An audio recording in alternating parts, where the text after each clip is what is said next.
Assalamualaikum warahmatullahi wabarakatuh. Berjumpa lagi di perkuliahan teori bahasa dan automata. Kita akan membahas tentang pumping lemma. Ya.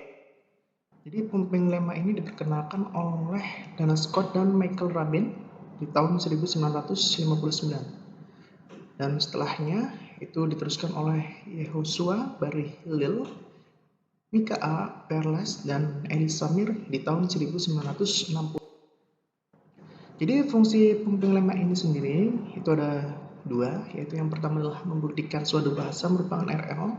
Jadi nanti dibuktikan bahwa bahasa ini merupakan RL atau tidak. Kemudian yang kedua adalah membuktikan suatu bahasa itu merupakan CFL atau tidak.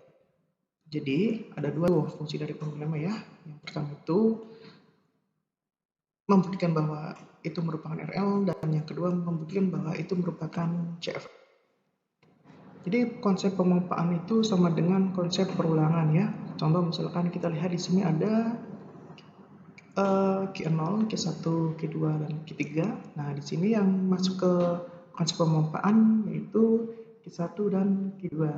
Nah, Q1 dan Q2 ini merupakan konsep pemompaan karena alurnya itu berulang. Nah, dari Q1 ke Q2, dari Q2 ke Q1, dan terus-terusan sampai literasinya itu berakhir. Dan kalau misalkan konsepnya seperti ini berarti tiada akhir karena akan berulang terus. Yang pertama kita akan mempelajari tentang pumping lemma RL. Ya, contoh diketahui L adalah sebuah bahasa, kemudian N adalah panjang string dari W sama dengan X, Y, Z. Maka L itu merupakan RL jika memenuhi tiga syarat berikut. Yang pertama adalah Y tidak sama dengan empty atau kosong. Kemudian 2, nilai mutlak dari X kali Y itu kurang dari sama dengan N. Kemudian yang ketiga, untuk semua K lebih dari 0, string X, Y pangkat K, Z itu harus merupakan string dari bahasa L. Itu. Jadi kalau misalkan ini sudah memenuhi syarat ketiganya ini, maka bahasa tersebut merupakan bahasa reguler atau RL gitu kan ya. Nah, untuk masuk ke slide berikutnya, teman-teman bisa membaca tentang simbol-simbol, bisa akses link ini untuk tahu bahwa ini merupakan simbol apa kayak gitu ya.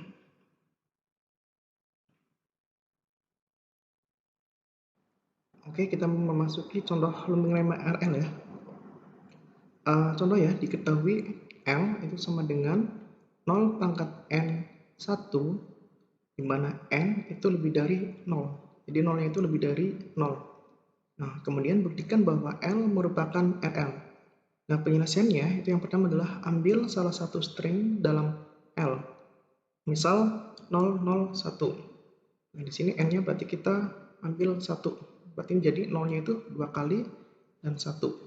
Nah, kemudian yang kedua, bentuklah suatu format X, Y, Z dari string point A, yakni X sama dengan 0, kemudian Y sama dengan 0, dan Z sama dengan 1. Nah, kemudian yang ketiga, atau C, itu yang adalah ujikan ketiga syarat pumping lemma RL. Oke, setelah kita tahu langkah-langkahnya, kita lanjut ke penyelesaiannya. Penyelesaiannya adalah kita tuliskan di sini ya, X sama dengan 0, Y sama dengan 0, Z sama dengan 1, dan N sama dengan 3 ya. N itu misalnya total dari stringnya, string X, Y, Z ini. Nah, yang pertama itu kita buktikan ya ke syarat-syarat kalau dari bahasa L ini merupakan reguler atau enggak ya, yang tadi dijelaskan di awal. Yang pertama, Y tidak sama dengan kosong. Nah, 0 itu berarti kan ada isinya ya, walaupun 0 itu ada isinya. Jadi 0 sama kosong itu beda. Nah, 0 tidak sama dengan kosong, maka terpenuhi. Nah, yang kedua, nilai mutlak X sama Y itu tidak kurang dari sama dengan N. Nah, berarti terpenuhi ya, kan ada 1, 2, tidak kurang dari 3. Nah, kemudian yang ketiga, untuk semua N lebih dari 0, string X, Y, pangkat N, Z juga merupakan string dari language L. Nah, ini 0, 0, 0, 1, maka terpenuhi. Nah, jika K bernilai 0, maka terbentuk string 01 anggota elemen L1. Kemudian, jika K bernilai 1, maka terbentuk string 001 merupakan anggota L1. Kemudian, jika K bernilai 2, maka terbentuk string 00001 merupakan anggota elemen L1. Jadi, L sama dengan 0n pangkat 1, di mana n lebih dari 0 itu merupakan RL. Jadi, ini reguler merupakan RL. Oke. Nah, contoh lanjutannya ya. Contoh misal language atau bahasa L2 sama dengan 01 pangkat n, di mana n lebih dari sama dengan 0. Apakah L2 bahasa reguler? Oke, mari kita pastikan. Nah, L2, langkah pertama adalah L2 diubah menjadi bentuk string ya, W sama dengan XYZ. Kemudian berarti panjang string W adalah 3. Dimana X sama dengan 0, kemudian Y sama dengan 1, dan N sama dengan 1. Karena N tidak boleh, N lebih dari sama dengan 0 ya kan. 1 boleh, 0 boleh gitu. Nah, kemudian syarat pertama itu Y tidak sama dengan kosong, itu terpenuhi ya, karena ada nilainya, ada 0. Dan syarat yang kedua, nilai mutlak dari XY itu kurang dari sama dengan N. 01 ya, 1. Kurang dari 3, berarti terpenuhi. Kemudian syarat yang ketiga, XY pangkat K Z itu dimana K lebih dari 0, maka terpenuhi.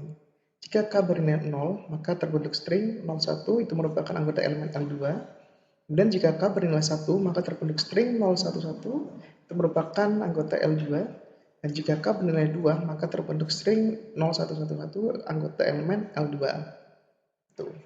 Berarti contoh yang kedua ini merupakan RL, jadi termasuk reguler. Oke, lanjut. Oke, selanjutnya masuk ke contoh keempat ya, tentang pumping lemma ini. Jadi contoh di sini ada language L4 atau bahasa L4 itu sama dengan 0 pangkat n, 1 pangkat n, di mana n itu lebih dari 0. Apakah L4 ini merupakan bahasa reguler? Jadi L4 itu pertama diubah menjadi bentuk W sama dengan X, Y, Z. Itu berarti panjang string W adalah 2, di mana X sama dengan epsilon, Y sama dengan 0, dan Z sama dengan 1. Nah, syarat yang pertama, coba kita cocokkan ya. Y tidak boleh sama dengan kosong. Maka Y sama dengan 0, maka terpenuhi ya, karena tidak kosong. Kemudian syarat yang kedua, nilai mutlak XY itu harus kurang dari sama dengan N. Nah, nilai mutlaknya ya, XY berarti nilai mutlaknya sama dengan 0. Kurang dari 2, maka terpenuhi. Kemudian syarat yang ketiga, yaitu X, Y pangkat K, Z, di mana K lebih dari 0, maka tidak terpenuhi. Nah, kenapa tidak terpenuhi? Nah, ini adalah penjabarannya ya. Jika K bernilai 0, maka terbentuk string 1. Nah, string 1 itu bukan merupakan anggota elemen L3. Dan jika K bernilai 1, maka terbentuk string 01, di mana merupakan anggota L3. Dan jika K bernilai 2, maka terbentuk string 01, bukan merupakan anggota elemen L3. Nah, berarti, maaf ini L4 ya, bukan L3 ya. Nah, berarti yang jika K0 dan K2 ini bukan merupakan anggota L3. Berarti ini merupakan bahasa yang bukan merupakan bahasa reguler.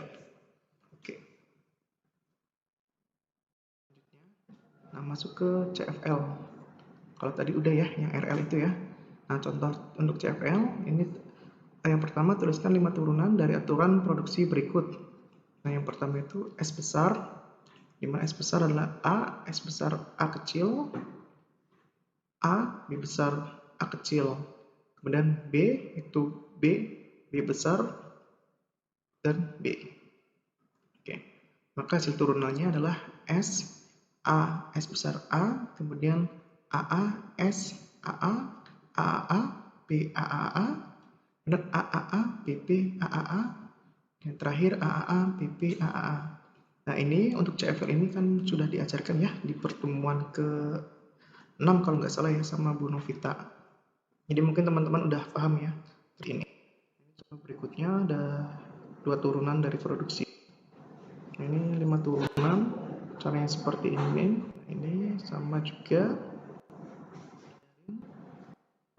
Oke, mungkin itu yang bisa saya sampaikan, saya jelaskan terkait dengan pembimbing lemma ini ya.